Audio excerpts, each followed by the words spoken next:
Hey there, Jackie here. Welcome back to my channel. How are you doing? I am so excited about being here today. I just love connecting with all of you, and I certainly love reading your comments. So don't forget to put a comment in the box below about this video or about any questions you have. So today's video is all about mistakes women make dating over 50. All right, so I wanted to make a video just giving you, 5 common mistakes that I see women making across the board when they're dating over 50 to help you avoid some of the pitfalls that can come and the consequences that happen when you don't know about these mistakes. So you might be making and not even know it. Okay, so let's jump right in and make sure you stay to the end because I got a couple beauty tips that I want to share with you, my new go-tos, but I'm going to share those at the end. All right. Now, the first mistake that I see that is probably the biggest mistake is jumping into intimacy before you jump into exclusivity.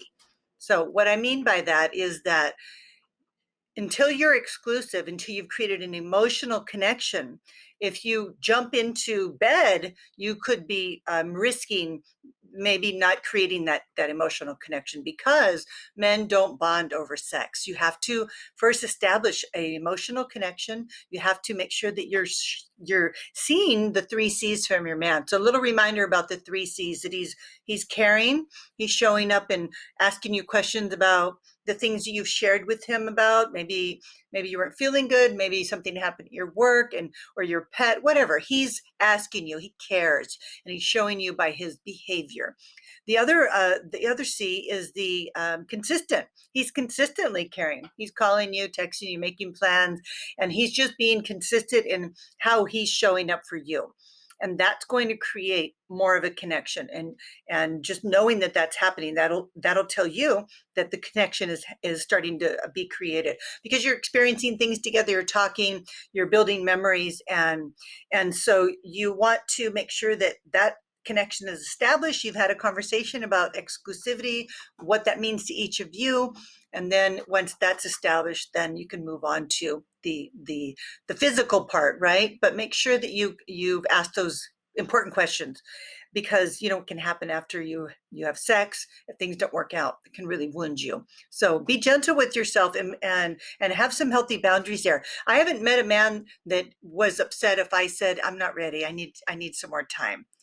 Men typically are very patient and will wait for you, and if they don't, then they're not your guy. All right, let's move on to the second tip: becoming needy and clingy when a man pulls away. So this kind of works in conjunction with the first one. What happens is say you are building a relationship, you have created that connection, and either whether you're physical or not, it doesn't matter. What happens is there's a lot of connection between you, and maybe you've had a couple dates and things really went well, and you're starting to like each other, and there's that light bulb moment that you're like, wow, I really like him, and maybe he is feeling the same way. And so what would be common is he might start to pull back, because face it, we've all been burned, we've all had our share of heartbreak. So as soon as a man starts to feel something, he might have to pull back into his cave and re-examine how he feels. He has to start to confront his fears about possibly getting hurt again. But what happens to us is when a man pulls away and he needs that space to do that processing, we start to move in and come forward, and it looks needy and clingy because he clearly needs space, but we misinterpret it. We think that he's not into us anymore, and we start to get really insecure about that, and that ultimately ends up pushing him away. And so you need to hold space for a man when he pulls away. If he pulls away for a week, you can send him a really cute picture of you and saying, how you doing, thinking of you. That's okay to do. If he hasn't contacted you in a week, there's something up. Don't assume the worst things, although I will admit that's not a good sign. But you never know what's going on in his life, why he's disappeared. He might come back. So don't close the door too soon. And by being really needy and insecure, it's a huge turnoff for men. And it lowers your value in a man's eyes. Okay, let's go on to the third tip: thinking you're going to change him. So what is that saying? Men don't want women to change, and women want a man to change. So men want you to stay exactly as you are when they meet you, and we just can't wait to get in there as soon as we meet somebody and start changing them, start dressing them, telling them how to cut their hair, and expecting that they're going to make some big changes. And I'm going to tell you what, men don't like it. And the truth is they're not going to change. They might change some of their behaviors. I've seen Michael do that. They might do something out of a request that you've made for them because it makes you happy. They might do that, but essentially what you see is what you get. And that's why you need to watch for behaviors. They are who they are. Thinking you're going to change a man is the fastest way to turn them off. And it's a big mistake. You have to learn to accept men more and more. And if you can't, then you shouldn't be with him, because again, it's just going to create a lot of relationship friction, and it's going to create some heartbreak for you.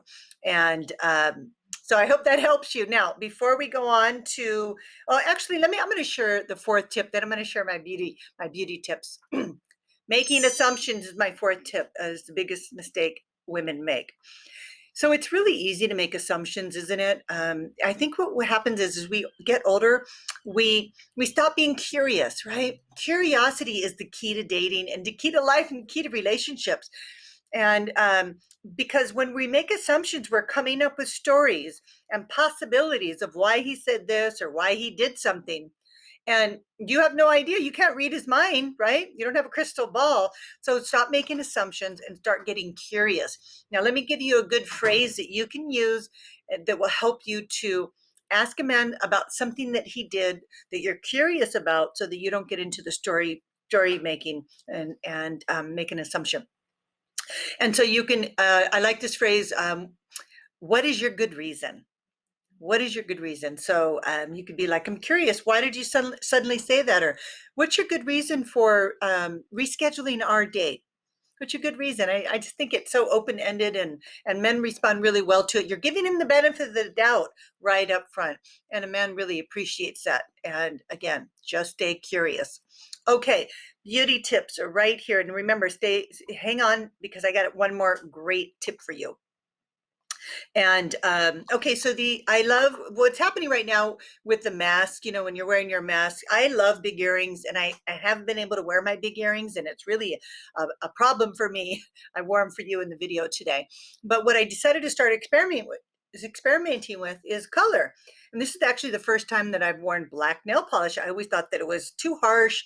I just didn't like it. But you know what? I am in love with it right now. I wear a lot of black. I love black.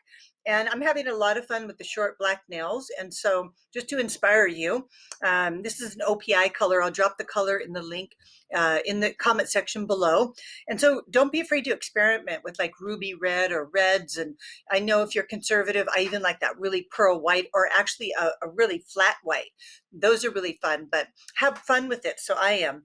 And the other thing that I love to do, and maybe you're with me on this, is get a couple new colors of lipstick.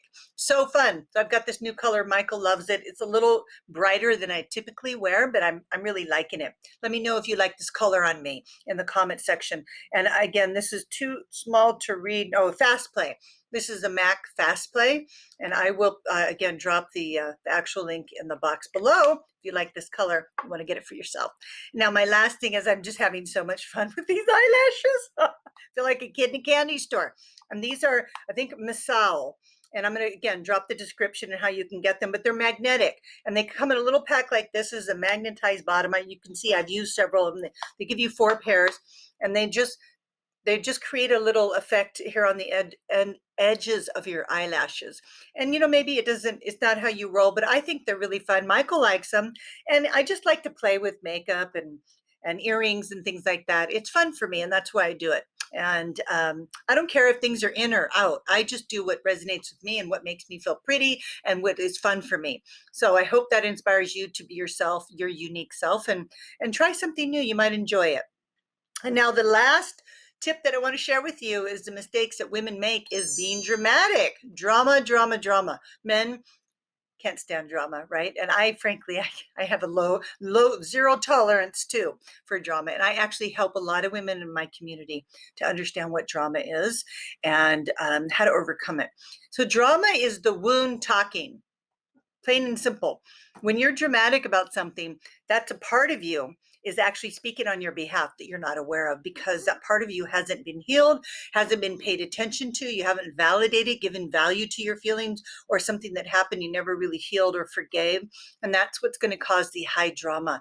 And men don't have a very high tolerance for it. They don't understand it. It makes us look petty and catty and small-minded. And so we really have to learn how to heal those wounds, because until you do, they actually act as anchors. So you have a wound, and it's like not an anchor, I'm sorry, it's like a magnet. It draws in people that have a similar wound, and that's what you're attracted to. Wonder why you attract emotionally unavailable men? There may be a part of you that's unavailable because you've been wounded, and that's the attraction. So kind of interesting, right? And you know what? I talk so much more about this in my Inner Circle membership program that you're invited to be a part of. If you've ever wanted to get coaching directly from me and my amazing team of coaches and be a part of a community with like-minded women who are on the same path that you're on, this program is for you. So check out the link in the box below, see if it's a fit. And I will look forward to connecting with you in the next video and maybe in the Inner Circle program. Take care. And just remember, I'm always sending you so much love. Let me feel your love again, 'cause I've been running round in circles screaming out your name. Take me to a different place, just the two of us, and we can stay up all night, kissing under streetlights, doing what we want to.